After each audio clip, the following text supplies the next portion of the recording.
உரிமை இருக்கக்கூடிய பெற்றோர்களே, போட்டி என்று வந்துவிட்டால் வெற்றி உனக்கு மட்டுமல்ல, அது தட்டி பறிக்க நானும் இருக்கிறேன் என்று களம் கண்டு சென்றிருக்கக்கூடிய போட்டியாளர்களே, உங்களுடைய அத்தனை பேருடைய முன்னால் நேதாஜி சுபாஷ் சந்திர போஸுடைய சுதந்திர போராட்ட பங்கை பற்றி நான் பேசலாம் என்று இருக்கின்றேன். இந்த உலகத்திலே, இந்த வாழ்ந்து கொண்டிருக்கக்கூடிய உலகத்திலே நீங்கள் ரத்தத்தை தாருங்கள், நீங்கள் ரத்தத்தை தருவீர்கள் என்று சொன்னால் நான் சுதந்திரத்தை தருவேன் என்று சொன்ன ஓர் ஒற்றை தலைவருடைய பெயர் நேதாஜி சுபாஷ் சந்திர போஸ். இந்த உலகத்திலே ஒரு மாவட்டத்தினுடைய ஒரு ஆட்சியாளராக நான் இருக்க வேண்டும் என்பதற்காக தன் வாழ்நாள் உள்ளவரை உழைத்துக் கொண்டிருக்கக்கூடிய இளைஞர்கள் வாழ்ந்து கொண்டிருக்கக்கூடிய இந்த மண்ணிலே ஆங்கிலேயருடைய ஆட்சி காலகட்டத்திலே அவரை ஆட்சி செய்யக்கூடிய ஒரு பணி எனக்கு கிடைத்த போதும் நான் அந்த அந்நிய ஆங்கிலேயர்களுக்காக நான் ஆட்சி செய்ய மாட்டேன், அந்த பணியிலே நான் இருக்க மாட்டேன் என்று சொன்ன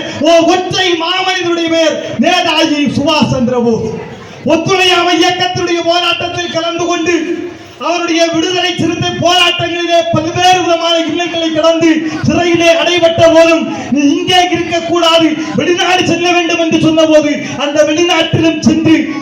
இந்த உலகத்தில் நடந்த உலக போர்கள் அத்தனையிலும் இந்த இந்திய திருநாட்டினுடைய ஆதரவாளராக இருந்து மக்களுக்காக உழைத்த அந்த மாபெரும் மனிதனுடைய பெயர் சுபாஷ் சந்திர போஸ்.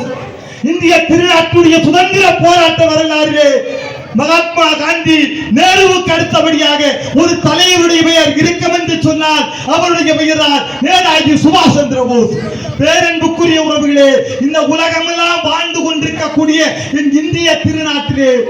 மகாத்மா காந்தி அப்துல் கலாமுக்கு அடுத்தபடியாக இந்த உலகத்தினுடைய ஒட்டுமொத்த மூலை முடுக்குகள் எல்லாம் இளைஞர்கள் ஒன்று கூடி இருக்கக்கூடிய அமைப்புகள் இருக்கிறது என்று சொன்னால் அந்த அமைப்புடைய பெயர் நேதாஜி சுபாஷ் சந்திர போஸ். ஏனென்று சொன்னார், சும்மா ஒன்று வந்துவிடவில்லை. இந்த சுதந்திரம் நான் கேட்டு பெறுவதல்ல, அது என்னுடைய உரிமை, அதை நான் பெற்றே தீருவேன் என்று இந்த இந்திய திருநாட்டிற்காக ஒரு ஒற்றை மனிதராக இருந்து, ஒரு தனி மனிதராக இருந்து இந்திய ராணுவத்துடைய தனி வரலாறை படைத்து காட்டிய ஒரு மிகச்சிறந்த சாதனையாளருடைய பெயர் நேதாஜி சுபாஷ் சந்திர போஸ். பேரன்புக்குரியவர்களே, ஜானகி நாதி போஸுக்கும் பிரபாவதி அம்மையாருக்கும் மகளாக பிறந்த